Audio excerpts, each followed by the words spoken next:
Hello students, आज का हमारा विषय रहेगा कविता बात सीधी थी पर। यह कविता कुंवर नारायण द्वारा रचित है। देखिए इस पद्यांश की व्याख्या देखिए। बात सीधी थी पर एक बार भाषा के चक्कर में जरा टेढ़ी फंस गई। प्रसंग देखिए। प्रस्तुत पद्यांश हमारी हिंदी की पाठ्य पुस्तक आरोह भाग 2 में संकलित कविता बात सीधी थी पर से अवतरित है। यह कविता कुंवर नारायण द्वारा रचित काव्य संग्रह कोई दूसरा नहीं में संकलित है और इस पद्यांश में कवि ने यह स्पष्ट किया है कि कथ्य के अनुसार, कथ्य मतलब अपने कथन के अनुसार, अपनी बात के अनुसार कविता की भाषा सहज, सरल और बोधगम्य होनी चाहिए। सीधी बात को हम सहज सरल भाषा द्वारा और भी अधिक प्रभावशाली बना सकते हैं। व्याख्या देखिए। बात सीधी थी पर एक बार भाषा के चक्कर में। चक्कर का मतलब होता है यहाँ पे प्रभाव दिखाने की कोशिश। जरा टेढ़ी फंस गई। टेढ़ा फंसना का मतलब होता है बुरी तरह फंसना। बात सीधी थी पर एक बार भाषा के चक्कर में जरा टेढ़ी फंस गई। इन पंक्तियों में कवि कुंवर नारायण जी कहते हैं कि मैं कविता द्वारा, अपनी कविता के माध्यम से एक सहज सरल बात कहना चाहता था, परंतु जब मैं ऐसा कर रहा था तो मेरी जो बात है वो भाषा के चक्कर में फंस गई। अर्थात मैं अपनी बात को लोगों तक पहुंचाने की कोशिश कर रहा था, लेकिन मेरी बात भाषा के चक्कर में प्रभावहीन हो गई, टेढ़ी फंस गई। मैं अपनी बात को लोगों तक नहीं पहुंचा सका।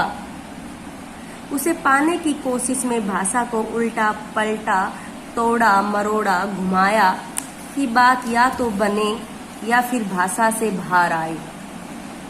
कवि कहता है कि मैं अपनी बात को जब लोगों के सामने रख रहा था तो उसे सुलझाने की कोशिश में, उसे पाने की कोशिश, मतलब उस बात को सुलझाने की कोशिश में मैंने भाषा को उल्टा पलटा, मतलब भाषा में मैंने अनेक प्रयोग किए, शब्दों को घुमाया फिराया, अलग तरीके से शब्दों को रखा, तोड़ा मरोड़ा, घुमाया फिराया, कि मैंने अपनी बात को अनेक तरीके से रखा कि बात या तो बने, कि मेरी बात या तो बन जाए या फिर जो भाषा से बाहर आए, कि जो बात भाषा के चक्कर में उलझ गई थी, जो बात पेचीदा कठिन हो गई थी, कि वो बाहर आए।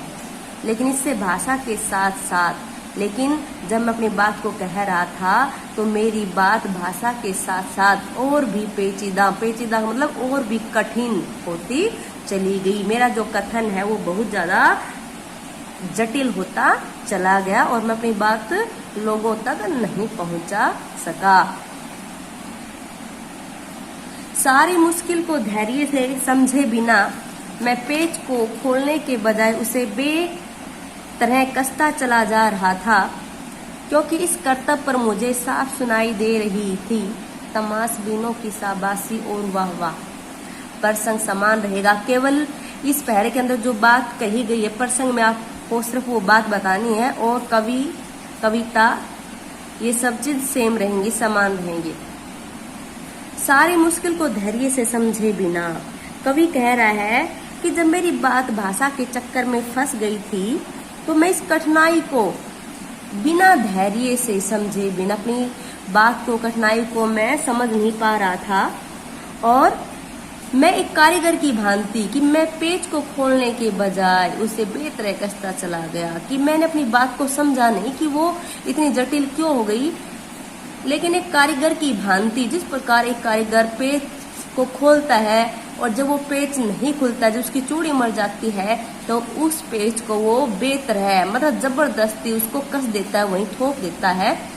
उसी प्रकार कवि ने भी अपनी बात को लोगों पर जबरदस्ती ठोक दिया, क्योंकि कवि का कथन जटिल होता चला गया था भाषा के चक्कर में और वो प्रभावहीन भी हो गई थी, क्योंकि इस कर्तव्य पर मुझे साफ सुनाई दे रही थी। कवि कहता है कि जब मैं अपनी बात को रख रहा था लोगों के सामने तो जो लोग थे मेरी इस कर्तव्य पर, मेरे इस बेवकूफी पर, लोग जो तमाशबीनों की शाबाशी, जो तमाशबीन लोग थे जो देख रहे थे, वो मुझे शाबाशी दे रहे थे और वाह वाह कर रहे थे। और मेरी जो बात थी, जो भाषा थी, वो दोनों ही जटिल होती चली गई और मेरा जो कविता का जो कथन है वो उलझ कर रह गया।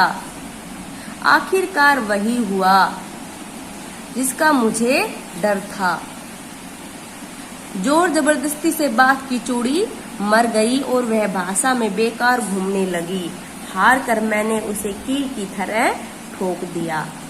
कवि कहता है कि अंत में वही बात हुई जिसका मुझे डर लग रहा था, वही परिणाम निकला जो मैं सोच रहा था कि जोर जबरदस्ती से मैं अपनी बात को जबरदस्ती पाठकों तक पहुंचाना चाह रहा था। जिस प्रकार एक कारीगर अपने जब पेज को ठोकता है तो उस पेज की जब चूड़ी मर जाती है तो उस पेज को जबरदस्ती वहीं ठोक देता है, कस देता है, उसी प्रकार मैं भी अपनी भाषा को जबरदस्ती लोगों पर थोप रहा था। लेकिन जो मेरी भाषा थी वो बेकार घूमने लगी। उसका जो कथन था, जो मैं बात कहना चाह रहा था, वो मैं नहीं कह पाया और मेरी जो भाषा थी वो प्रभावहीन होकर घूमने लगी। हार कर मैंने उसे कील की तरह उसी जगह ठोक दिया। कवि कहता है कि मैंने कारीगर की भांति, जिस प्रकार कारीगर कील को, उस पेज को उसी जगह पर जबरदस्ती ठोक देता है, उसी प्रकार मैंने भी अपनी बात को लोगों पर जबरदस्ती ठोक दिया। ऊपर से ठीक ठाक पर अंदर से न तो उसमें कसाव था। कवि कहता है कि ठीक वैसे ही जिस प्रकार हम पेज को जबरदस्ती ठोक देते हैं तो उसमें जो कसाव था वो खत्म हो जाता है, उसी प्रकार मेरी जो कविता थी, मेरी जो कविता का कथन था वो प्रभावहीन हो गया था। न उसमें कसाव था न ताकत। जिस प्रकार पेज को जबरदस्ती कसते हैं, ठोकते हैं तो उसमें कसाव और उसकी ताकत खत्म हो जाती है, उसी प्रकार मेरी जो कविता है उसका कथन, उसका जो मूल कथ्य था वो भी नष्ट हो गया था।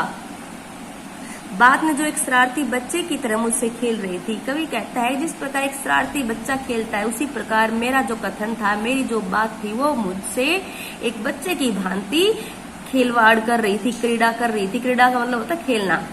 मुझे पसीना पोंछते देखकर पूछा, क्या तुमने भाषा को सहूलियत से बरतना कभी नहीं सीखा? कवि कहता है कि मैं अपनी इस मूर्खता पर जब पसीना बहा रहा था तो उसी समय हैरानी की बात क्या है कि बात ने मुझसे पूछा कि तुमने आज तक, भाषा ने पूछा कि तुमने आज तक अपनी बात को सरल सहज भाषा में रखना नहीं सीखा। कवि कहना चाहता है कि अगर आप अपनी बात को रखना चाहते हैं, किसी के सामने अपनी बात को अभिव्यक्त करना चाहते हैं तो अपनी भाषा का जो कथ्य है वो सरल सहज भाषा में रखना चाहिए, क्योंकि सरल सहज भाषा में रखी गई, कही गई बात ही हमारी प्रभावशाली सिद्ध होती है और जो बात हम लोगों तक पहुंचाना चाहते हैं वो बात हमारी लोगों तक पहुंच जाती है। विशेष देखिए यहाँ पर कवि ने जो बात उसने स्वीकार की है कि मेरी बात जो जटिल हो गई थी, जिस प्रकार मैंने भी एक पेज की भांति उसको थोप दिया था। कवि कहता है कि बात की चूड़ी बनना या चूड़ी मरना का मतलब होता है कि अपनी बात को वहीं जबरदस्ती थोप देना। यहाँ पर बात की चूड़ी बनना में रूप अतिशयोक्ति अलंकार का प्रयोग है। कील की तरह ठोकना में यहाँ पे भाषा का बलपूर्वक प्रयोग किया गया है और प्रस्तुत पद में प्रभावशाली मानवीकरण हुआ है। कील की तरह, शरारती बच्चे की तरह यहाँ पे उपमा अलंकारों का प्रयोग है और पसीना पोंछना और जोर जबरदस्ती में अनुप्रास अलंकार है। शब्द योजना बहुत ही सटीक सुंदर है और संवादात्मक शैली का प्रयोग हुआ है। थैंक्स स्टूडेंट्स, मेरे चैनल को लाइक कीजिए, सब्सक्राइब कीजिए और कमेंट कीजिए।